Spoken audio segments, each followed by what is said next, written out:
तुझीच सेवा करू काय जाणे, अन्याय माझे कोट्यान कोटी, मोरेश्वरा बा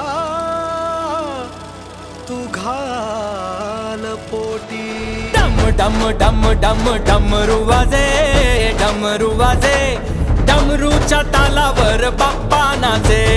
डम डम डम डम डमरू वाजे, डमरू वाजे, ये डमरूच्या तालावर बाप्पा नाचे.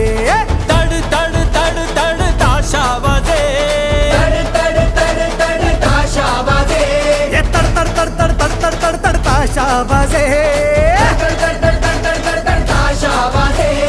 ताशाच्या तालावर बाप्पा नाचे. ताशाच्या तालावर बाप्पा नाचे.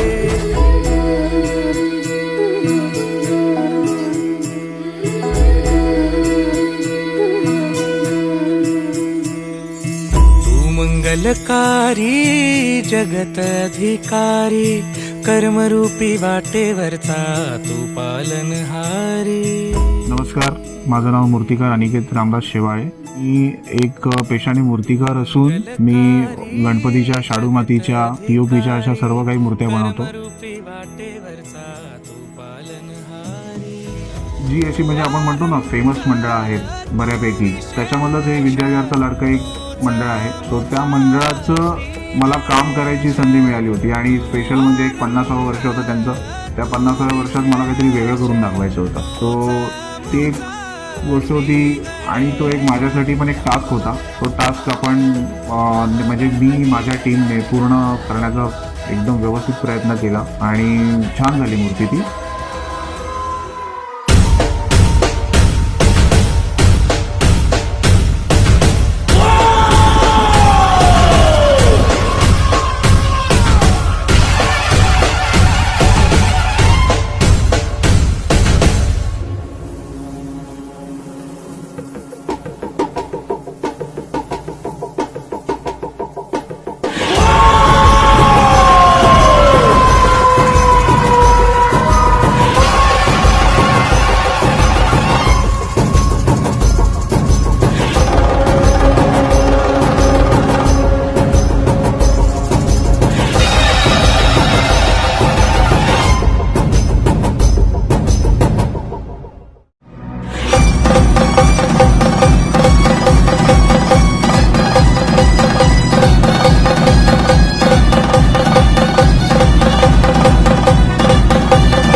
मंडळाने ॲक्च्युली ज्यावेळी मूर्ती बनवायची संधी दिली होती त्यावेळी इतका ट्रस्टचा इश्यू होता थोडा, आणि ट्रस्टचा इश्यू असल्या कारणामुळे थोडंसं एक दडपण होतं माझ्याबरोबर. पण एक मला माहिती होतं, खात्री होती की ही मूर्ती मी चांगली बनवू शकतो, मंडळाला विश्वास देऊ शकतो की आपण ही मूर्ती खूप चांगली घडवू म्हणून.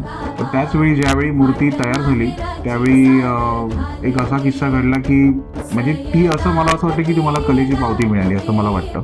त्यावेळी एक मंडळाचे सेक्रेटरी होते, त्या सेक्रेटरींनी एक म्हणजे त्यांच्या डोळ्यात लिटरली पाणी आलं की आम्ही तुमच्यावरती एक ट्रस्ट त्यावेळी थोडासा ठेवला नव्हता, काही गोष्टी झाल्या, सो त्या तुम्हाला म्हणजे त्या तुम्ही व्यवस्थित पूर्णत्वास नेल्या. आम्हाला तो तुमचा जो विश्वास होता तो तुमचा मिळाला आम्हाला. आणि खरंच त्यांचे जे मला त्यांची जी गोष्ट झाली ना त्यांच्याकडून ते बघून मला पण स्वतःला खूप अश्रू अनावर झाले खरं. बट एक मला सॅटिस्फॅक्शन वाटलं की मी त्यांना त्यांच्या मनासारखं काम देऊ शकलो. ॲक्च्युली ही मूर्ती बनवण्याची जेव्हा संधी मिळाली मला त्यावेळी तसं बघायला गेलं तर खूप साऱ्या अशा गोष्टी होत्या की एका अर्थी एक मित्र पण होता माझा, त्या ह्याच्यामुळे थोडंसं प्रेशर होतं. आणि इव्हन दुसरी गोष्ट म्हणजे खूप साऱ्या चांगल्या चांगल्या मूर्तिकारांनी मूर्त्या बनवलेल्या आहेत. सो त्याच्यामुळे एक वेगळा एक प्रेशर होता अजून की बऱ्याच साऱ्या मूर्तिकारांनी, नामचीन मूर्तिकारांनी या मूर्त्या बनवलेल्या आहेत.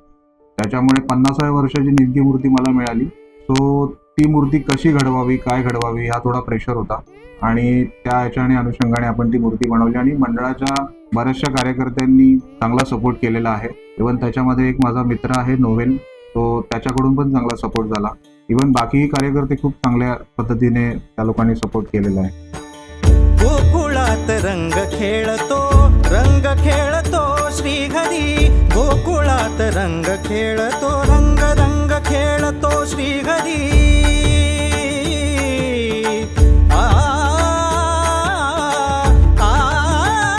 दडपण बोलायला गेलं तर तसं होतंच, नाही असं नाही, कारण की एक विशेष जॉब होता, एक स्पेशल स्केच होतं आणि या मंडळाचं असं म्हणणं होतं की एक काहीतरी 50व्या वर्षी काहीतरी नवीन घडावं. तो असं हे असं चित्र जेव्हा आपल्याला घडवायचं असतं त्यावेळी आपल्याला एक काय असतं की एक प्रेशर असतो वरतून की ते चित्र नेमकं लोकांना कसं दिसेल, कसं वाटेल, त्या सगळ्या गोष्टी असतात. त्याच्यामुळे दडपण तर असणारच.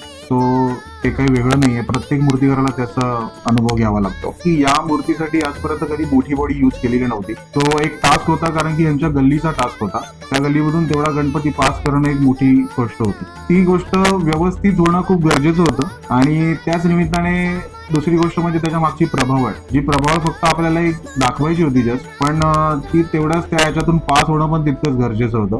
तो एक टास्क होता.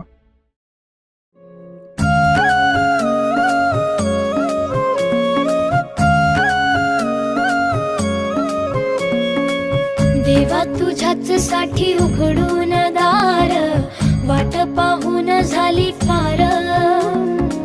चिंता हरून देवा थकला असणार, दे माझ्या खांद्यावर भार. थोडा इथं टेकून जा, घास खाऊन माझ्या हातात